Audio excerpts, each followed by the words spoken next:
Olá, sejam bem-vindos a mais um podcast do Na Sala da Diretoria. Eu sou Manuela Abreu, host do Na Sala da Diretoria. E eu sou Marcela Abreu, sócia e irmã da Manuela, host também do podcast Na Sala da Diretoria. E hoje nós estamos aqui com duas convidadas super especiais para falar de um tema que eu tenho certeza que você aí de casa tem muito interesse em saber.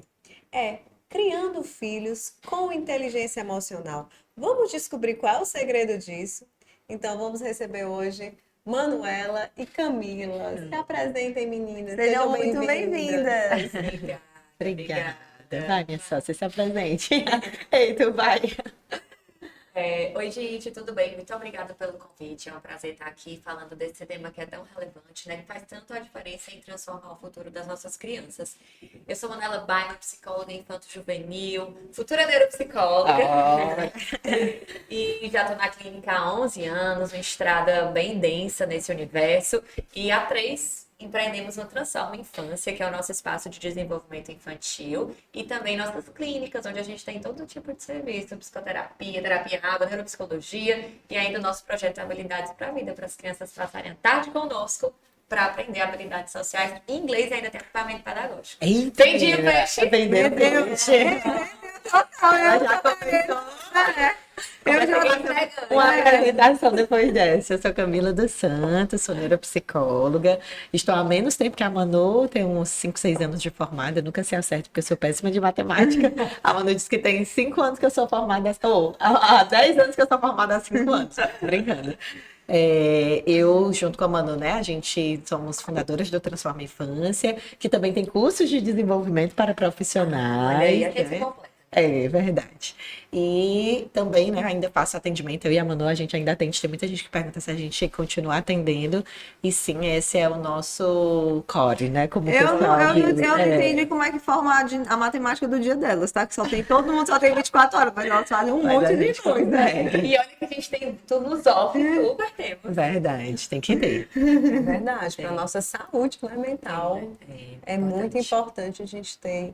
Inclusive, as meninas até me disseram que eu já quis gravar no sábado, tá, gente? E elas disseram, ah, não, tem, a gente organiza turnos off, perfeito. Perfeito. Não, depois, arrasou. quando desligar, eu vou perguntar como é os turnos off, depois eu venho contar aqui pra vocês. E já que a gente vai falar aqui de parentalidade, eu não posso deixar de dizer que eu também sou mãe da Beatriz e da Júlia. Né? Eu tenho 2 pequenininhas, uma de 6 anos e outra de 4 aninhos. Ah, já não é tão pequenininha, 6 anos, Mas não. é meu Tá? bebê, eu acho bem pequeno, que é Minha também tem 6, é a minha bebê. Oh.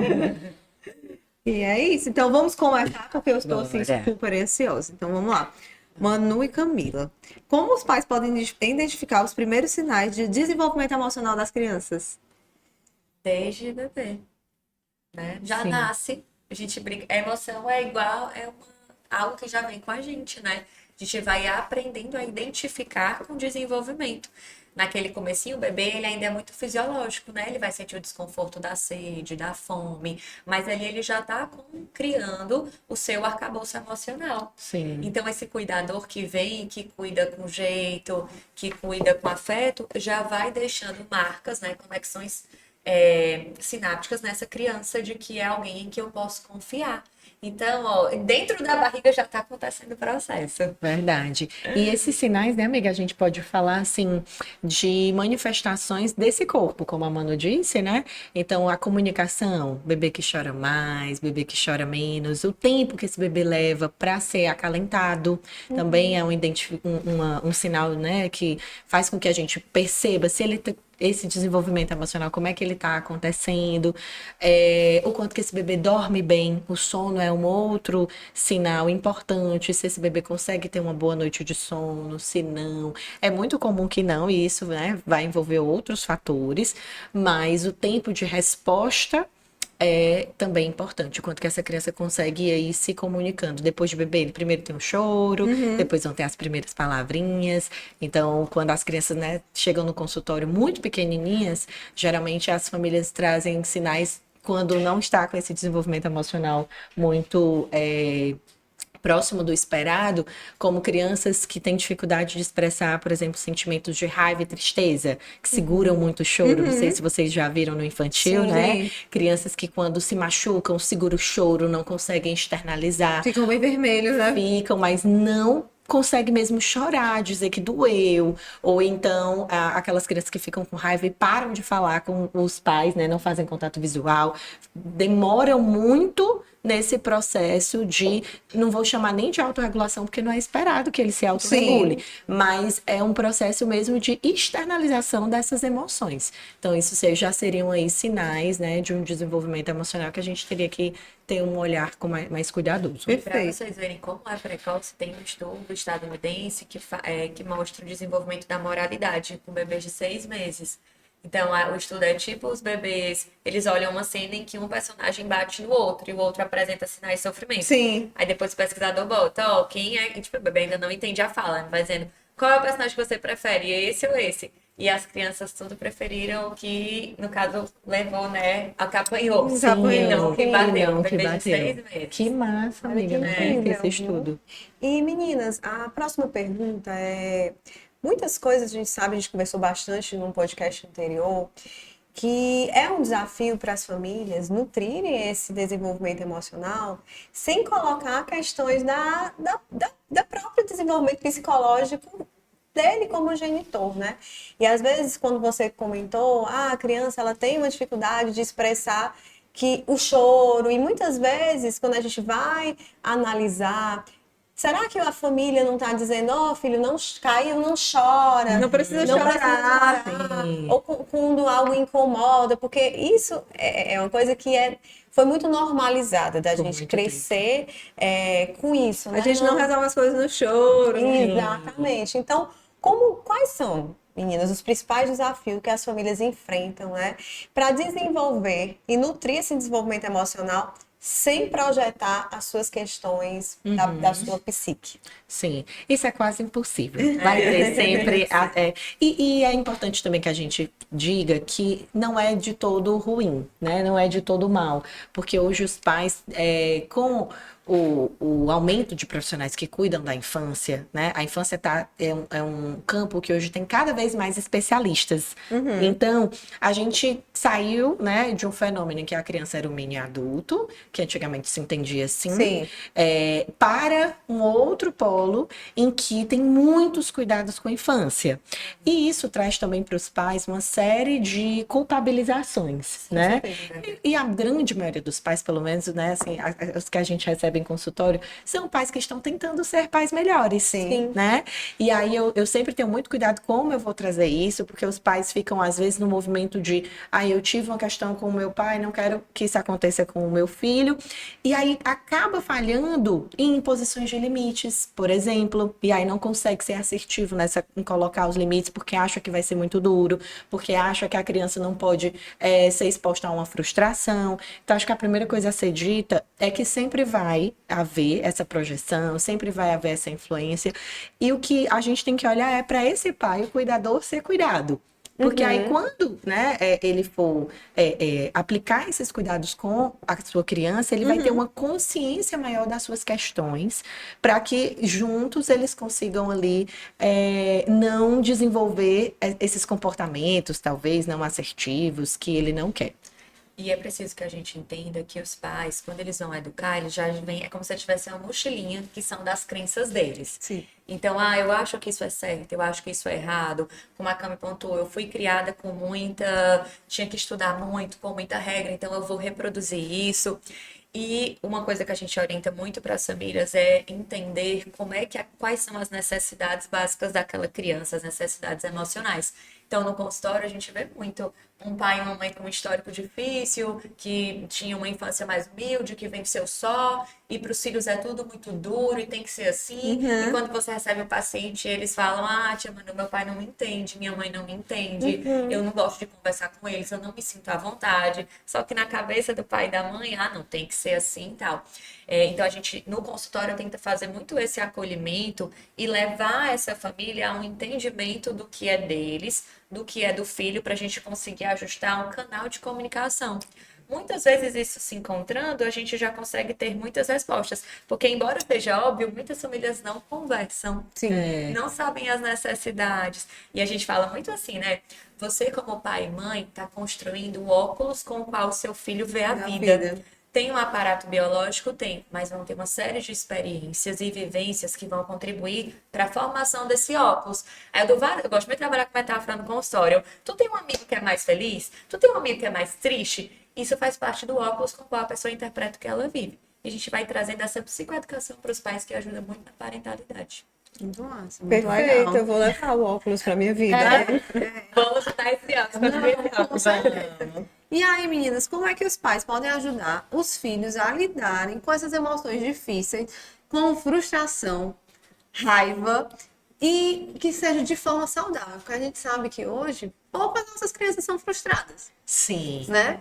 Então, assim, acontece muito que quando esse sentimento vem, o divertidamente deles, ó, fica assim. Então, como é que esses pais podem ajudar os seus filhos? E eu acho assim, né? Nem só isso da frustração, porque mesmo na psicologia a gente tem teorias diferentes.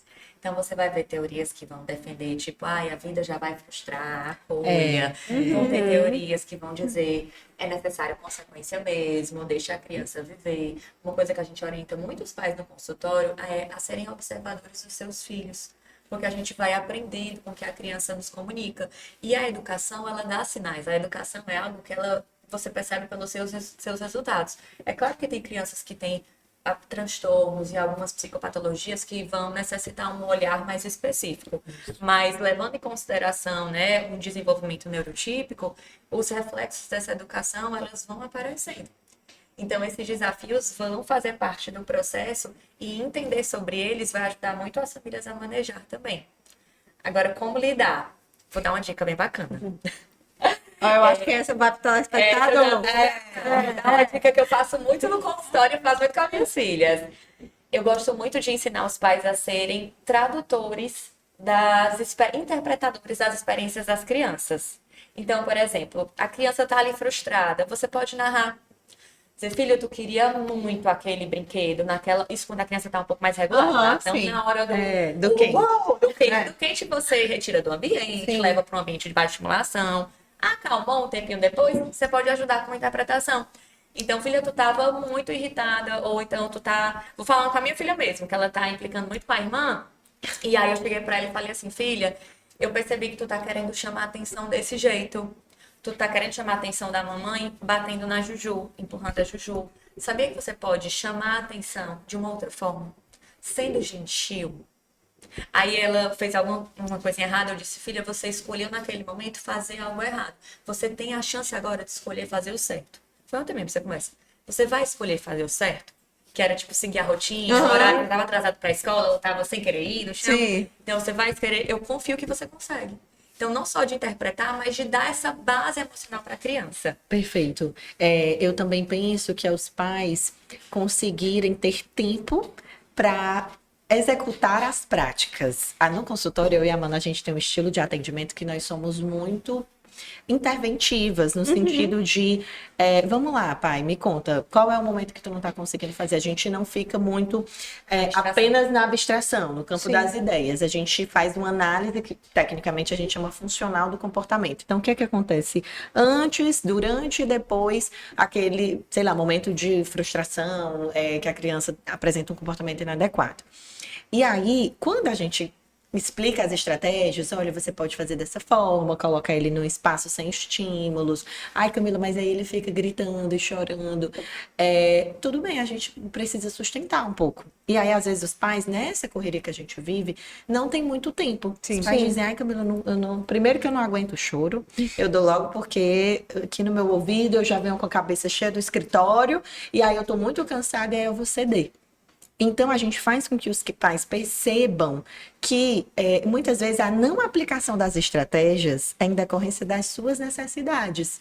Então, se eu preciso que o meu filho, como a Bibia, vá para a escola 1 hora da tarde e o meu filho tem um comportamento de ficar postergando, de não aceita o banho, eu preciso começar esse trabalho Mais cedo. antes, mais cedo. Sim. Porque se eu ficar naquele movimento de tem que ser tudo muito rápido, eu não consigo aplicar as estratégias. E aí eu vou reforçar o comportamento dessa criança. E aí o choro que a gente quer evitar hoje vai ser um choro muito mais assim, presente em outros momentos. Porque a criança, você só precisa reforçar um comportamento inadequado uma vez. Para ele Continuar, ficar pra ele continuar. repetindo. E a tendência, né? A gente sempre explica para os pais. Quando eles começam a mudar o comportamento, as crianças sentem. Inclusive, elas chegam no consultório falando. Ontem mesmo eu atendi um que disse assim: tô achando tão estranho, minha mãe tá tão rígida. E eu, na minha cabeça, sou eu que tô dizendo. Tô achando tão estranho. E eu, tu não tá percebendo que tu tá melhor, mesmo com essa rigidez dela? Tu não tá ficando mais organizada? Ele mas ainda assim é chato. Porque as crianças, elas, quando os pais começam a mudar, a aplicar as estratégias, a tendência é elas piorarem. Então, os pais voltam pra gente, né, amiga? Doutora Manuela, não sei tá pior. Porque isso assim, né, os estudos já mostram. Exato. Se eu conseguir uma vez, eu vou, então tenho que ir um pouco mais longe. eu tenho que Se eu chorei 10, eu vou chorar agora 20, porque se em um momento, com 10 minutos de grito e choro, eu alcancei o que eu queria, com 20 pode ser que dê certo. Então, no início é mais difícil, então a gente dá muito suporte para os pais, fica no WhatsApp, né, amiga? Fica, não, mantém, segura, sustenta, faz dessa forma, flexibiliza aqui, mas não flexibiliza ali. E aí a gente vai conseguindo orientar os pais, porque cada caso é muito único. A Juju pode precisar de uma consequência mais firme, enquanto a Bibia pode precisar de uma consequência mais verbal. E tem criança que não vai E funcionar muito eu bem achei verbal. muito interessante essa fala, que às vezes na mesma casa a gente vai ter que ter atitudes diferentes. Total. E também quando você traz o exemplo da questão da rotina da escola. E aí eu vou trazer, né, para a rotina que a gente vive. Por exemplo, a gente tem alunos que têm dificuldade muito grande de chegar no horário. E aqui no Ceará a gente tem uma questão muito rígida com o horário, né? E é muito cedo. É muito cedo. 7h30 da manhã para começar a aula é muito cedo. É muito cedo para os pais que estão levando os filhos, é muito cedo para a equipe. É tudo muito cedo. Mas, enfim, é uma tradição do nosso estado e a gente tem que seguir essa tradição. Mas tem família que não consegue entender que o aluno precisa. Ele não é do turno matutino. Ele é do vespertino. Super. E assim, todo dia ele vive aquele estresse. E é um sofrimento. E é um sofrimento, porque de fato é um sofrimento para a criança, para chegar naquela hora. Então, assim, você imagina que por 17 anos você sai todos os dias se frustrando e brigando com seu filho, porque você acha que ele tem que estudar de manhã. Gente, não é um protocolo, Não, né? às vezes tudo à tarde. E Não- tem gente que acha que a criança aprende melhor, ainda tem a mochilinha, né? Que a Manu falou da crença. Ai, não, tem que, porque pessoas de sucesso acordam cedo. Pessoas de sucesso às 5 da Eles manhã. produzem enquanto os outros estão E dormindo. não é uma verdade. Não façam isso. Porque, assim, várias vezes a gente já orientou famílias. Tem família que tem uma rotina. Não é nem do aparato biológico de ser mais matutino ou noturno, não. Mas é porque tem família que o pai, às vezes, chega em casa mais tarde por conta do trabalho, é dono de um restaurante, trabalha em um local que ele precisa chegar mais tarde, aí os filhos só querem dormir quando eles chegam. Aí eu vou dizer, não, coloque o seu filho para dormir antes, porque... Então, o que é que a gente fala? Olha, se tua família tem esse funcionamento, coloca ele para estudar à tarde, ele consegue ficar um pouquinho com o pai, acorda um pouquinho mais tarde, faz as atividades Menos pela manhã. É exatamente menos isso. estressante, tá tudo bem. Imagina você todo dia.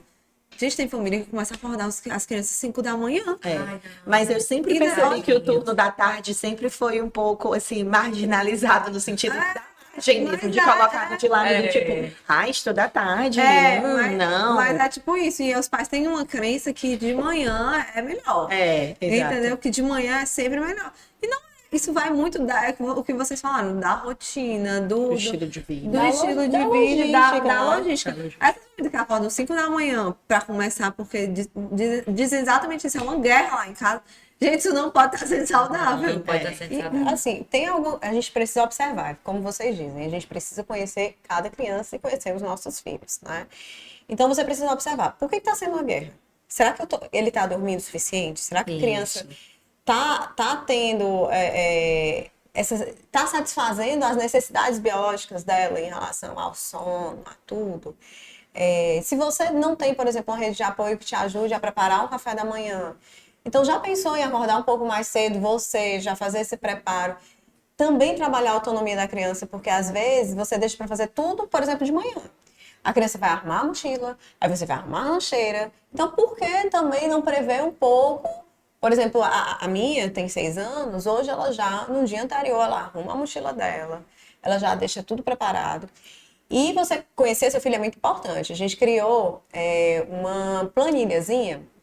A minha funciona muito na base da recompensa, mas não é recompensa de ganhar algo material, não, ela é competitiva. Ela gosta das carinhas. E aí ela tem as carinhas, né? Então, todos os dias ela tem várias atividades em que ela precisa preencher aquelas carinhas. Então, escovou os dentes, comeu fruta, fez a lição, dormiu no horário, acordou cedo. Então, você precisa conhecer a sua criança para entender o que é que vai ser algo que vai estimular. Exato. Eu acho que esse é um E, mano, ponto olha a bem... importância da gente não projetar nossas coisas pros nossos filhos. Eu sou uma que sempre gosto de um docinho depois do almoço. E eu achei que as minhas filhas também precisavam disso. Porque a gente projeta. Sim. Só sei que um dia, do nada, eu tenho essas coisas, né, amiga? Eu acordo assim com um negócio assim, mudou. Essa semana não tem... A partir de agora não tem mais doce na semana, só na sexta. Sexta, sábado e domingo pode. Ainda liberei a sexta, vou até reavaliar depois.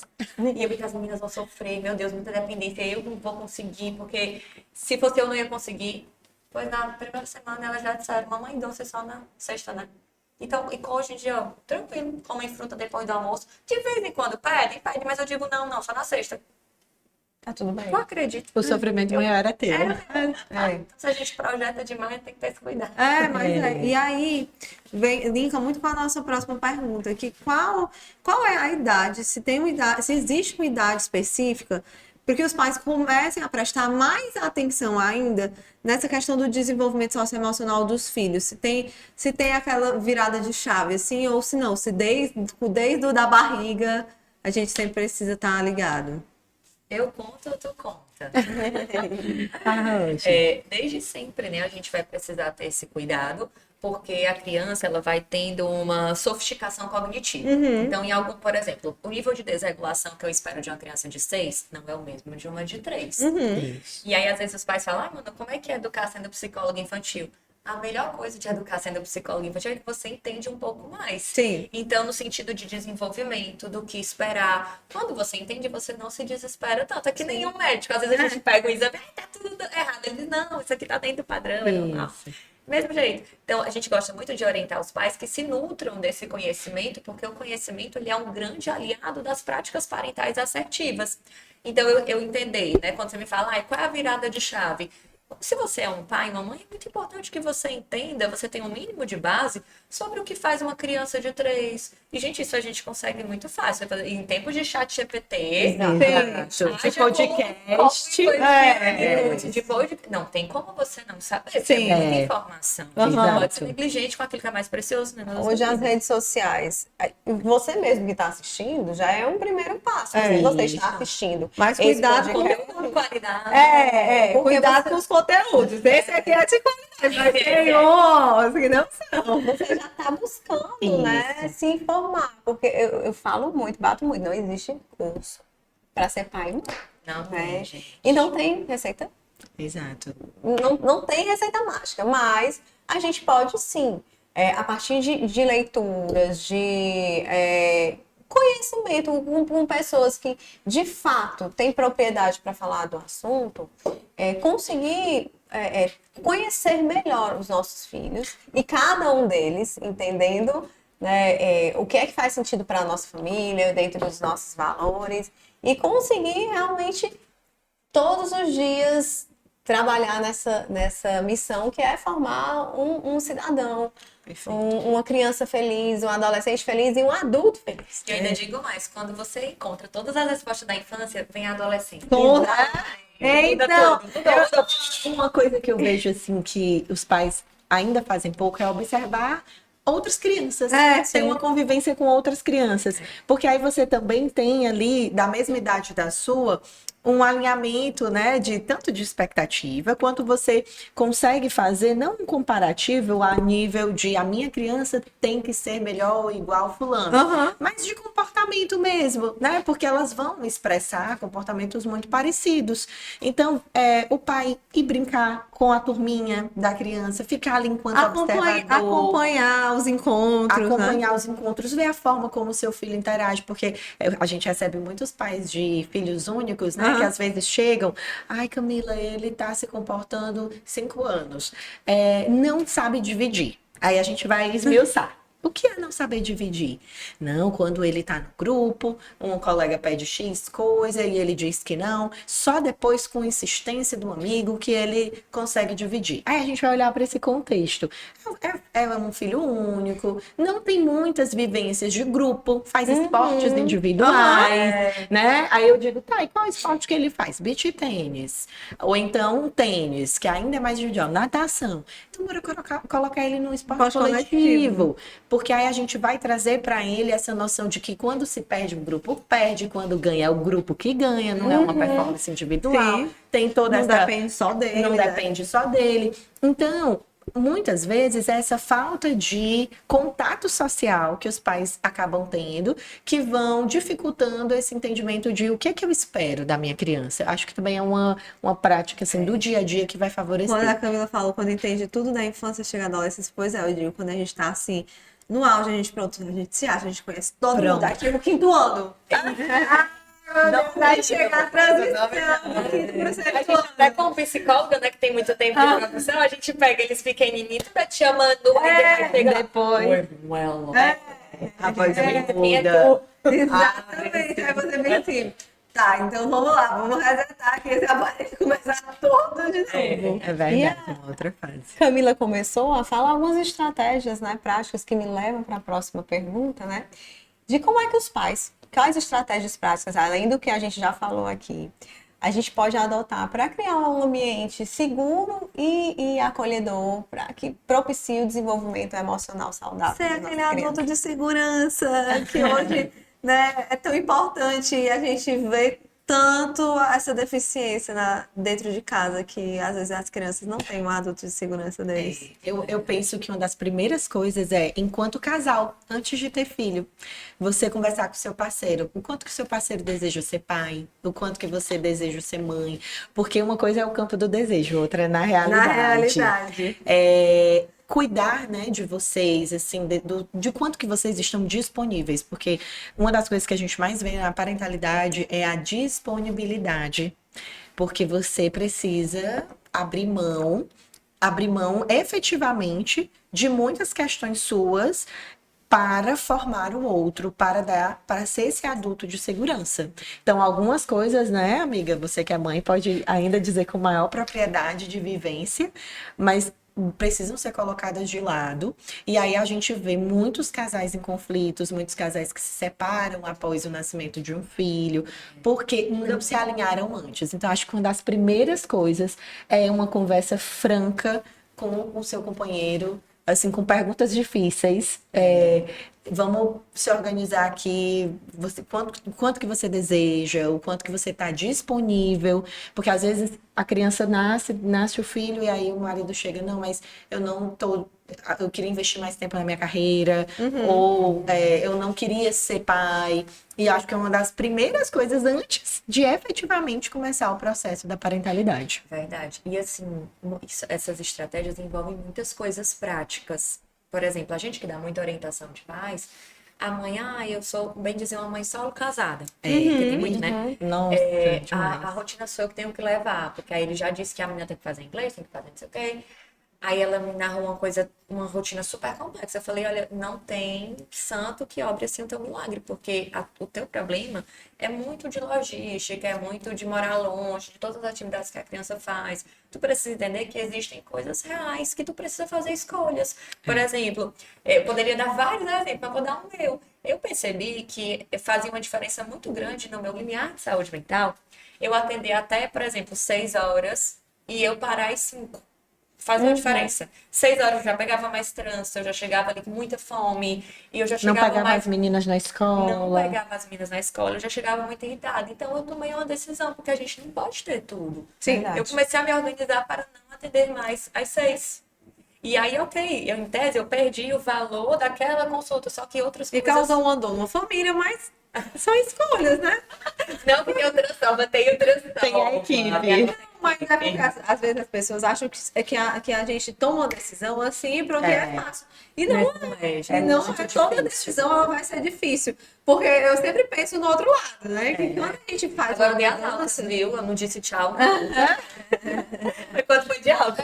e então, assim, quando você toma uma decisão, é doloroso pra você e também a gente sabe que vai causar alguma dor ao outro, né? Quando você depende. Mas essas questões de saúde mental, elas são no dia a dia. A gente estava até dando curso agora em São Paulo, a psicóloga falou sobre ter equilíbrio. Falei, olha, desmistifica essa coisa do equilíbrio, porque assim, parece que num dia tu teve o equilíbrio, aí tu dorme, aí o outro dia de manhã tu tem que começar de novo. Aí parece que aquela contagem zerou. Ao menos eu sou assim, na segunda deu tempo de dificuldade de ir pra academia, de ficar com a mina, mas na terça parece que só deu tempo de trabalhar. Aí já desequilibrou minha balança. Então eu entendo que ter uma visão menos utópica das coisas e mais realística, e fazer escolhas é muito importante. Então, por exemplo, até que ponto você precisa todos os dias à noite fazer o jantar dos seus filhos? Que tal pedir um iFood ou um congelado? Fazer a quinta-feira. Eu tenho mães 3 que vezes na fazem a semana. quinta-feira do sushi. E aí é um dia que elas podem já não precisa descansar, lavar louça. curtir, ficar perto, jogar. Porque qual a disponibilidade psíquica que uma mãe que passa o dia trabalhando, faz o jantar, organiza as coisas da escola, vai ter para brincar, ter uma interação de qualidade. Eu tenho uma logística em casa que funciona muito bem, assim, para mim, para o meu esposo e para minha filha, inclusive, que a gente organizou o dia livre de cada um. Então, tem o dia da família e tem o dia livre. Perfeito. Na segunda, eu sou responsável por cuidar de toda a rotina da minha filha. Na terça, a gente tem uma pessoa que nos ajuda. Na quarta, é o meu marido. E aí, eu tenho um dia para participar do clube do livro, de fazer um curso, de ir para academia, né? Porque o dia que a gente tem uma assistência em casa é para justamente a gente poder fazer a prática do exercício físico. Não, Perfeito. e é muito bom, assim. Eu digo pra Manuela, eu sou tia madrinha, eu realmente sou presente. E aí eu digo pra Manuela que quando eu tô de férias, eu sou outra pessoa. Porque tem dia que eu venho muito cansada. Sim. Né? E a Luísa vem dentro do carro e vem conversando e vem cantando. E tem dia que eu tô. Meu Deus, eu já passei o dia nesse barulho. Meu Deus, eu queria só chegar em casa em paz. E aí eu digo assim, Manuela, eu não sou impaciente. É porque eu vivo estressada. Estímulo sensorial. Não é que nas férias eu me sinto, eu brinco e a gente faz uma confusão. E a gente vem dentro do carro, né? Que me igual, me dá mental. Né? E tudo. E aí tem dia que eu tô muito estressada, que eu digo assim, nossa, hoje ela tá demais, Manuela. E aí eu digo, não é que ela tá demais, mas sou eu que meu nível de estresse que tá tão alto. Então imagina que uma mãe que tem toda a sobrecarga, como é? Agora tem um ponto que eu acho muito importante a gente falar, que é sobre a construção de uma rede de apoio. Porque isso faz toda a diferença na saúde mental de uma mãe. E por rede de apoio, eu tô falando não só de uma rede de apoio paga, Sim. mas também do que você vai construindo de apoio social. Então, por exemplo, algumas mães, mesmo tendo um suporte, mesmo tendo filho no integral, elas têm, às vezes, uma questão de crenças, a mochilinha, de dizer, olha, não, eu que tenho que fazer tudo. Eu que tenho que botar para dormir. Eu só sou uma boa mãe Eu sou se uma boa eu mãe. Conseguir. que fizer. E você se permitir delegar, você permitir ter uma rede de apoio, eu sei que não é todo mundo que consegue ter uma ampla rede de apoio, mas, por exemplo, às vezes você colocar o seu filho 2 dias à tarde no integral, ou 2 dias à tarde no contraturno, tipo Transforma Infância, aí já libera 2 tardes pra você, Isso, porque tem mulher que só trabalha quando o filho tá na escola. Isso. E à tarde tem que trabalhar também, mas o filho tá em casa. Exato. Eu tenho vários casos assim. E eu acho que é importante a gente falar, não esqueça, tá? Isso é muito importante. Você, mãe, assim como eu sou mãe, de que você precisa de ajuda apenas quando você está trabalhando. Não é. Não é. Você precisa cuidar da sua saúde mental e você vai escolher, seja ler um livro, ter tempo para ler um livro, para assistir um filme, para sair com o seu companheiro, para Para não fazer Sai com as nada. amigas. Não Sair com sentir as culpa amigas. ao não fazer nada, sair com as amigas, que é extremamente importante também. Você ter pessoas em que você possa partilhar, né, a vida. Ter também eu acho que depois que uma das coisas, eu, por exemplo, eu amo viajar, né? E uma das coisas que eu pensava antes de ser mãe, meu Deus, como é que vai ser, né? E foi ainda melhor, né? A rede de apoio maravilhosa. Deixa com a irmã. Tem uma rede de apoio maravilhosa e tem também o quanto que fica especial Quando ver ela o está, mundo né? pelos olhos deles. Ah, eu acredito. É fora de sério. Hoje eu tenho dificuldade, inclusive, de dizer, não vou levar. Porque eu digo, quando eu não levo, eu fico, olha, mas isso aqui. Ela Estaria vendo dessa forma. Mas é importante também saber que a gente precisa de um espaço, de um tempo, né? E não se sentir culpado. É verdade. É. Eu acho que E é. a saúde mental, a gente tem uma crença, inclusive com o avanço da psicologia, pós-pandemia, a psicologia é outra. Sim. Ai, As pessoas estão dando muito mais valor ao processo terapêutico, inclusive tem crianças que pedem. Nos adolescentes, vou falar a palavra que eles falam, é hypado. É hypado, Você fazer terapia, eles chegam falando, ai, a minha psicóloga disse, eles amam. Não, eu vim pra cá, tipo, porque a minha amiga faz. Né, gente? É verdade, quem tem? É chique, tem. Mas o que a gente tem que entender de saúde mental é que é como se ela fosse um bolo com vários ingredientes. A terapia é um dos ingredientes, ela não é o único ingrediente. Porque muitos pais chegam no consultório achando que o filho vai fazer terapia e lá a gente vai resolver todos os problemas. Queria que fosse? Queria, mas não. Então, para o meu adolescente, para a minha criança ser beneficiado de um processo terapêutico, eu preciso avaliar essa rotina, o sono, eu preciso avaliar a alimentação, exposição à tela. Para, igual o ratinho aqui, para aqui. Porque aí, ó, aqui, ó, tu já foi exatamente no que eu ia falar. Que brilhou. E qual é o papel da rotina A cara dela. e da estabilidade emocional dos pais no desenvolvimento dos seus filhos? Rotina, gente. Mas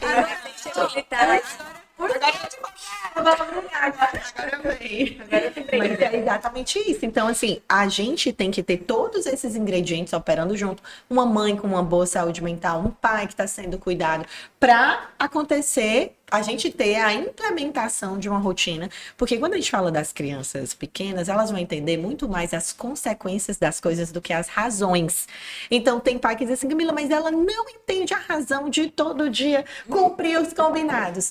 Não espere que ela vai entender com 5, 6 anos. Ela vai ter uma compreensão maior a partir das consequências. Então, isso é uma interpretação. Por que que a Manu usa essa técnica com a filha dela de filha, você está vendo que você pode me chamar a minha atenção de outra forma?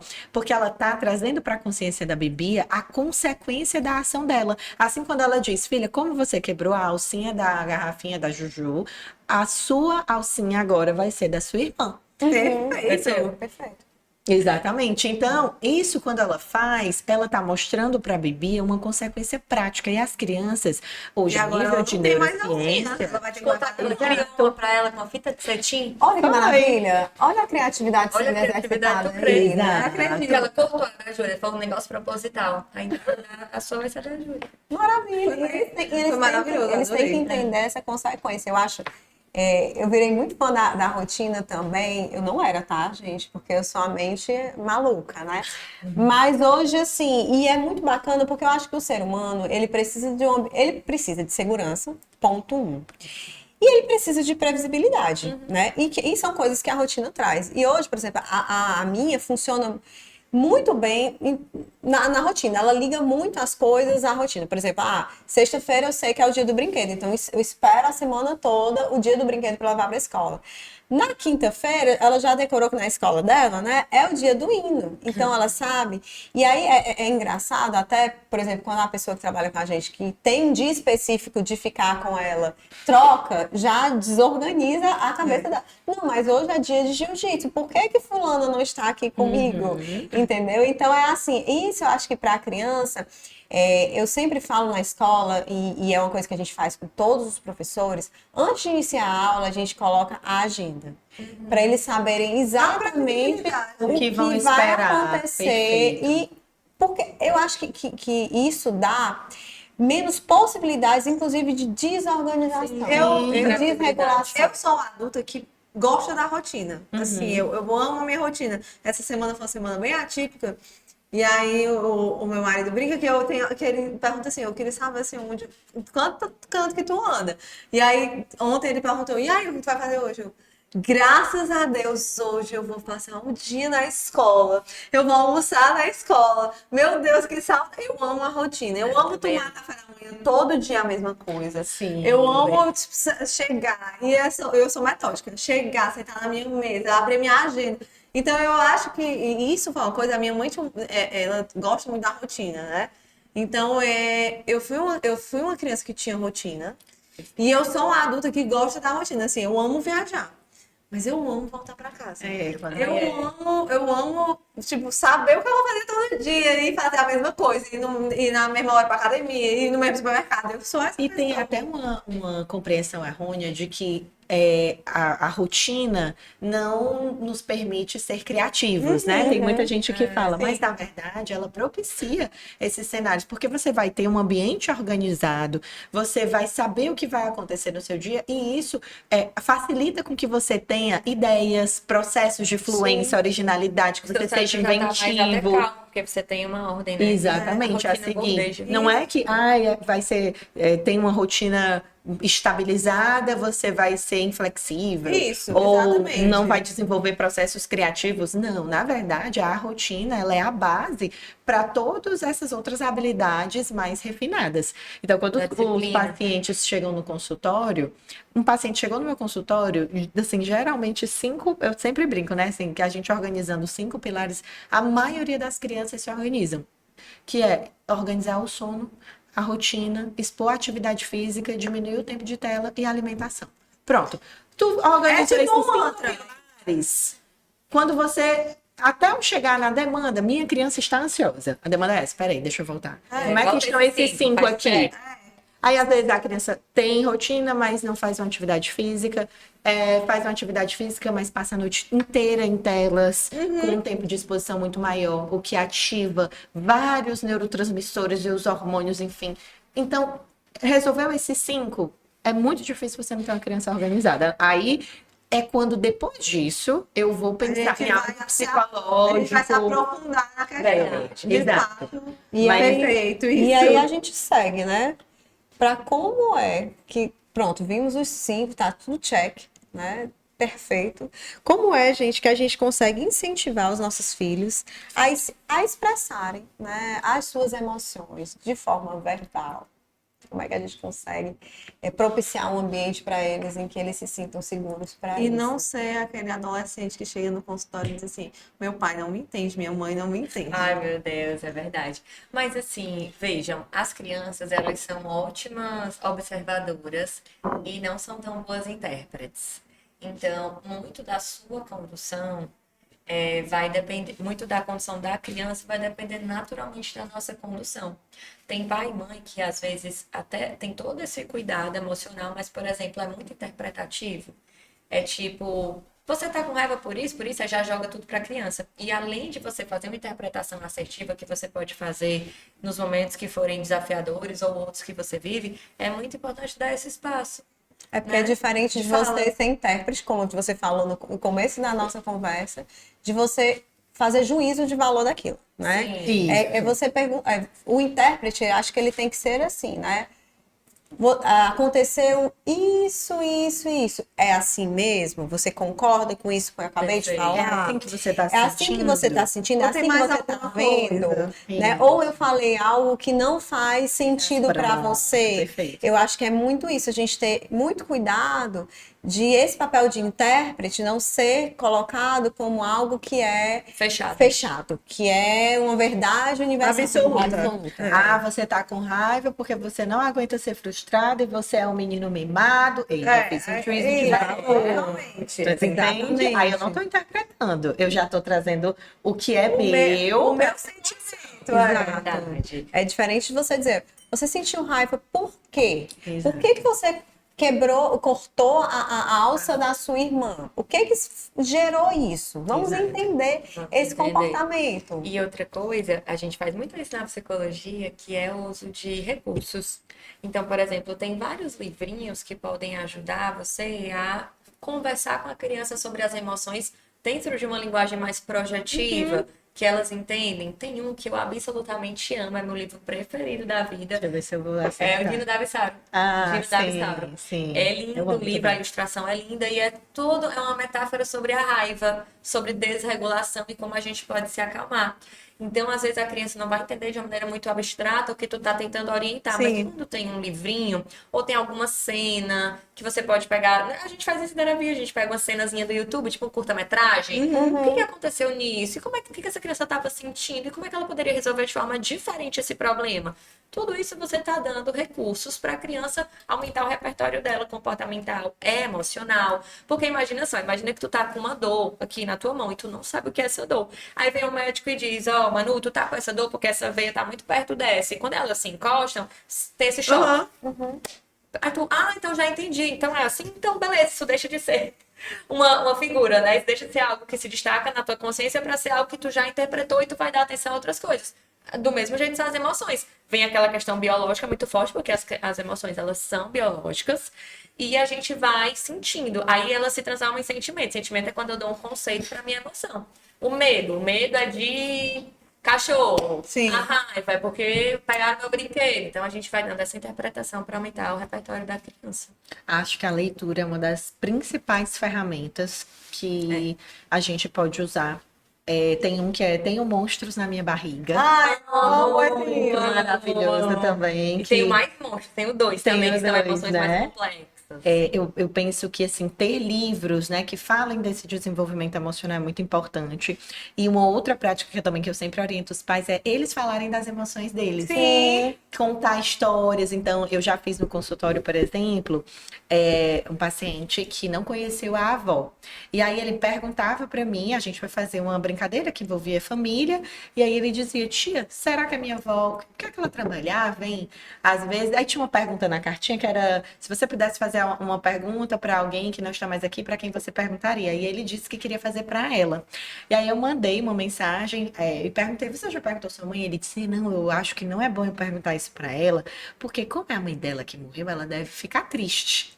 Então ele queria saber várias coisas Mas da não avó, perguntava. mas não perguntava. E aí eu falei para a mãe, ela disse, Camila, eu nunca imaginei que ele tivesse interesse. E realmente é algo que eu não falo, aconteceu há muitos anos, mexe, né, com todo mundo, Sim. claro, você perdeu uma mãe ainda na infância, mas eu vou contar. E aí ela fez toda uma brincadeira de pegar fotos antigas, contar o prato favorito, a cor favorita, com que ela trabalhava.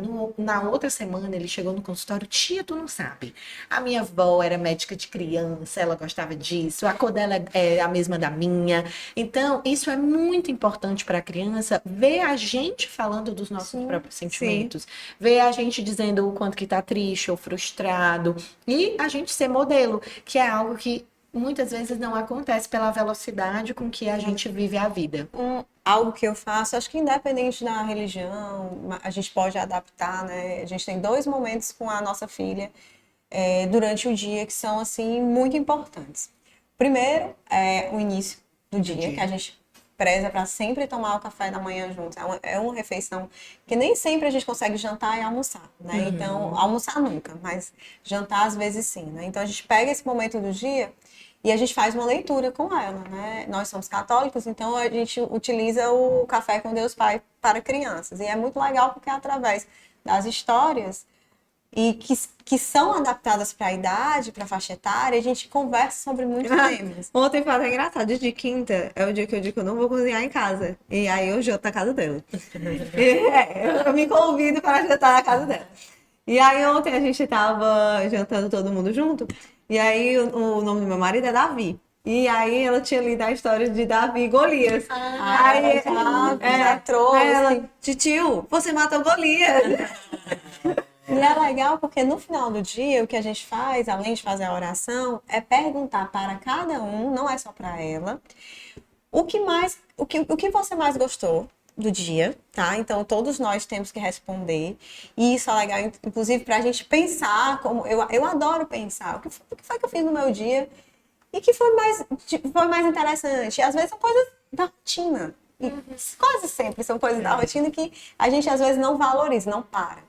E o que é que não foi legal? O que é que foi chato? Né? O que eu não gostei?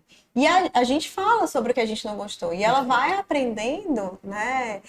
Que não é só ela que expressa a emoção. E às vezes a gente diz algo que aconteceu entre os três. Olha, eu não gostei quando você fez isso. Bacana. Por isso, por isso, por isso. E isso vai gerando, uma rotina. Então, quando isso não acontece, os três sentem falta, né? E que virou um momento de vinculação. Perfeito. De vínculo, a comunicação é uma das coisas que hoje a gente mais negligencia. Com certeza. Pela velocidade com que as coisas acontecem. Às vezes a gente quer até falar algo, mas o tempo, né? É aquilo que eu falei para vocês, de muitas vezes os pais sabem o que precisam fazer, mas vão se deixando levar, né? Pelo excesso de atividades que a gente tem. Então, quando a Manu faz essa escolha, né? De não atender depois das 5, é uma escolha muito difícil, porque muita gente só pensa na ponta do financeiro. Mas, na verdade, né? Quando tu diz das famílias, tu imagina, a Manu tem muito tempo, é uma das psicólogas aqui que são das mais reconhecidas, as pessoas pedem para voltar, tem paciente que já era dela, E que você quer fazer pelos outros. mas você precisa respeitar as suas necessidades Estabelecer o individuais, seu limite. porque quando você dá o sim para uma pessoa, negligenciando a necessidade sua, é um não que você dá para você, para sua família, para sua E a Dani tem vida. uma frase linda que é assim, você é substituível na vida de todas as pessoas, menos na da sua família. É verdade. Ela tem essa Eu e ela, a frase, gente eu tenta se adoro. regular. A gente é terapeuta na outra, não só causa. A gente fica sempre, olha, vamos fazer assim, não aceita isso, porque são muitas oportunidades boas, enfim, mas a gente sempre tem que se voltar a e gente quer, pensar às vezes, abarcar o mundo com mundo com as pernas, quer quer fazer muito. porque a gente quer, porque brilha o olho, mas tem uma hora que, né, a pessoa física também. Exato, não Sente aguenta. bastante. E você tem que se conectar com seus valores, Sim. porque tem muita coisa boa, sim, verdadeiro, mas assim, o que aqui é o teu maior valor? Porque o trabalho é um valor importante, sim, você proporcionar para sua família conquistas financeiras, uma casa legal, uma viagem bacana, é legal também, mas qual é o teu maior valor? É o que a gente vive todo dia. Então, eu não posso esperar só o fim do ano para passar 20 dias na Sim. Disney com os meus filhos para viajar, para curtir, ficar junto com eles e me vincular. Porque Os tem filhos- 300 e tantos dias do ano que eu Exato. preciso cuidar. Exato, o meu filho ele precisa ser enchido o potinho dele do amor todos os dias, um pouquinho. Então, para o pai, às vezes é uma grande conquista levar os filhos para Disney, e na cabeça dos pais de adolescentes, às vezes fica muito isso, né, amiga? Do tipo, Camila, mas eu dou o melhor, o colégio é o melhor, o iPhone é o melhor, vai para Disney não sei quantas Mas vezes o por tempo- ano. Só que o filho tá ali dizendo que isso para o filho não é importante. Eles falam muito. O que é importante é o dia a dia. Então, às vezes, o pai tem um trabalho que passa a semana toda viajando, não tem uma ligação. E aí a gente vai desenvolvendo as estratégias, né? E E, é assim, ajudar. por exemplo, esse momento que eu falei pra vocês, leva 10 minutos. E é muito engraçado que 15 minutos. essa questão das viagens, né, elas, com o advento da rede social, elas viraram uma coisa assim que você precisa fazer, você precisa ter. Que às vezes eu paro e eu mesma paro e penso que às vezes para tirar 10 dias de férias, 15 dias de férias, eu morro de trabalhar e chego em casa muito cansada e não quero fazer nada, e não quero, né? E eu digo assim, gente, essa viagem é muito cara.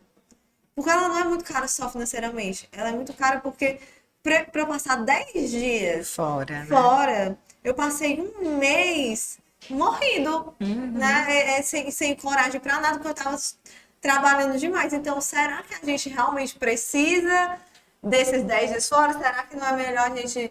Eu vou tirar 2 dias para ficar em casa sem fazer nada e dando atenção para minha família? Sim, porque descanso e lazer é diferente, Isso. né?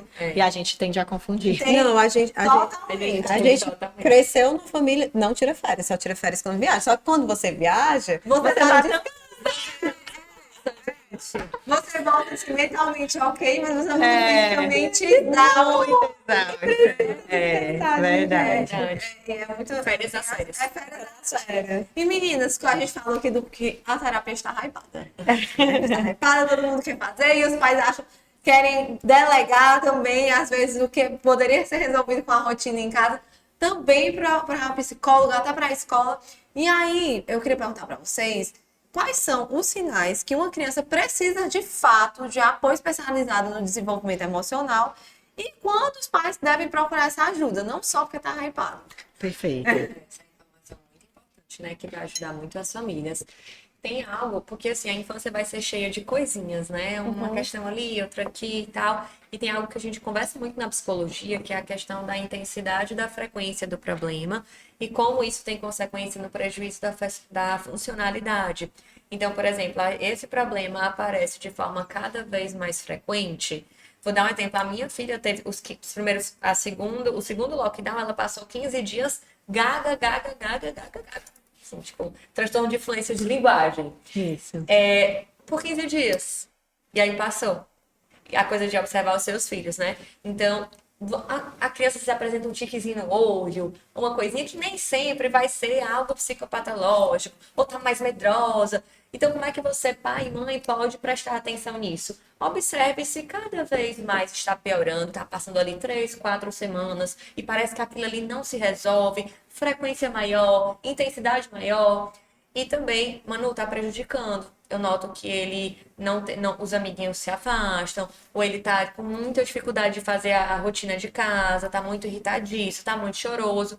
Então, esses três Não pontinhos... quer ir para a escola, o próprio desempenho escolar é um sinal, uma das primeiras coisas, né, quando as crianças não estão bem, que afeta o desempenho escolar. Pois é, mas né? tem pai que acha que quando ele não quer ir para a escola, o problema está na escola. Sim, E aí, é. às vezes, a gente fica. Ai, quem dera Mas não se fosse tem- o preto no branco desse jeito. mas Às não vezes tá o sintoma, às vezes o sintoma vai acontecer de uma forma e você vai encontrar a causa no outro oposto.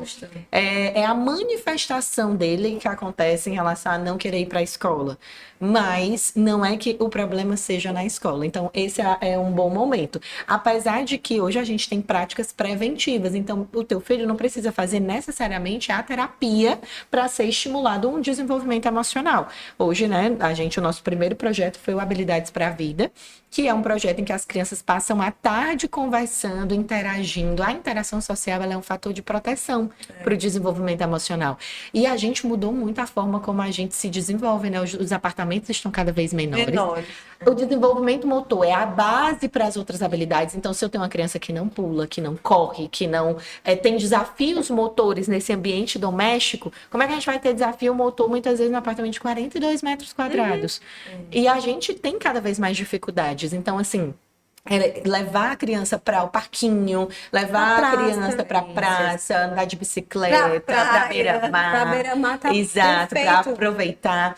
Mas a gente também tem uma Habilidades para a Vida que as crianças ficam 2 tardes conosco, interagindo com as outras crianças através de uma mediação de psicólogas, tem psicopedagoga, professora de inglês. Oficinas de habilidades sociais. Exato, e elas vão conversando, né, nessas oficinas sobre comunicação, sobre comportamentos assertivos, elas leem biografias, então a gente lê do Ayrton Senna, né, o último foi do Ayrton Senna, a gente discute aspectos de disciplina, então tudo isso vai trazendo, né, um fator de proteção para o desenvolvimento emocional. Não precisa chegar assim só no momento de teve um problema, vamos para terapia. E aí às vezes acontece de lá a gente observar quando necessita e a gente faz o encaminhamento para terapia individual. Meninas, ó, a gente está chegando ao fim, mas foi uma conversa riquíssima. A gente nem sente passar o tempo, Na né? verdade, a gente tem tanto pano pra manga aqui, tem tanta conversa. A gente tem que marcar outro. Que a gente tem que marcar tem, outro, porque assim, a gente falou muito da infância, mas eu acho que a gente tem um terreno sobre a adolescência tão amplo para esse Nossa, outro podcast sobre adolescência. Esse é punk. Então, esse é Então muito. vamos marcar para o ano que vem, Esse já é deixar a data. É muito difícil, porque são novas emoções. E a gente fala pouco. A gente fala pouco. E é um campo muito mal explorado, porque eles tendem a se fechar e os pais tendem a dizer eu não entendo. E aí fica aquela... E é uma delícia quando eles se abrem, viu, gente? É muito maravilhoso. Quando eles Eu se sou- abrem, quando eu a gente sou consegue fã. se conectar. Eu trabalho com os adolescentes, né? A Marcela trabalha com as crianças menores e eu trabalho com os adolescentes. E eu vou lhe contar que hoje, inclusive, os olhos teimaram em lacrimejar de ver uma criança entrar com 5 anos e agora está encaminhando para fazer Ai, eu Enem. chorei. Gente, eu ia me chorar. Eu chorei. É muito gratificante, é assim, é você ver Que o você seu- que formou. você formou, que os seus valores, que você fez a diferença na vida de É alguém, muito bom. é assim, não tem preço. Não tem. Então, eu acho que a gente já sabe o que é que 2025 vai focar. Vai, adolescente. Como diz a Manu.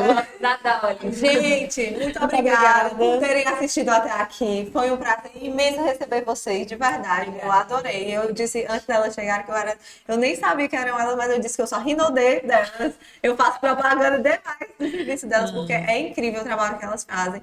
Então, também vão lá, sigam o Espaço Transforma, sigam lá as meninas no Instagram. Transforma Infância. E eu espero que vocês tenham gostado do podcast. E até o próximo! Até o próximo. Obrigada. Tchau, tchau.